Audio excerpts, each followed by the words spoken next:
আসসালামু আলাইকুম সুপ্রিয় দর্শক, এই মুহূর্তে আপনারা দেখতে পাচ্ছেন গ্রাম বাংলার হারিয়ে যাওয়া সেই মাটির শিল্প। আমার হাতে রয়েছে তাওয়া, এটাকে আঞ্চলিক ভাষায় তাওয়া বলা হয়। এই তাওয়াটি এটা সম্পূর্ণরূপে মাটি থেকে রূপান্তরিত হতে গামজরা 3 দিন পরিশ্রম করতে হয়।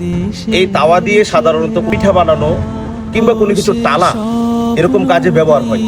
সুপ্রিয় দর্শক, এই হারিয়ে যাওয়া বাংলার ঐতিহ্য আপনাদের মাঝে তুলে ধরলাম। আপনারা কে কোথায় থেকে দেখছেন আমাদেরকে কমেন্টের মাধ্যমে জানিয়ে দেবেন। পাশাপাশি গ্রাম বাংলার ঐতিহ্য নিয়মিত দেখার জন্য আমাদের পেজটি ফলো করে পাশে থাকবেন। সুপ্রিয় দর্শক, সবকিছু মিলিয়ে আজকে আপনাদের মাঝে যেই মেসেজটি আমি পৌঁছাতে চাই সেটি হলো অস্বাস্থ্যকর প্লাস্টিকের জিনিসপত্র ব্যবহার থেকে বিরত হয়ে স্বাস্থ্যসম্মত এবং স্বাস্থ্যকর মাটির শিল্প ব্যবহারে আমাদের এগিয়ে আসতে হবে। আর না হয় হারিয়ে যাওয়া ঐতিহ্য পুনরায় সম্পূর্ণরূপে হারিয়ে যাবে।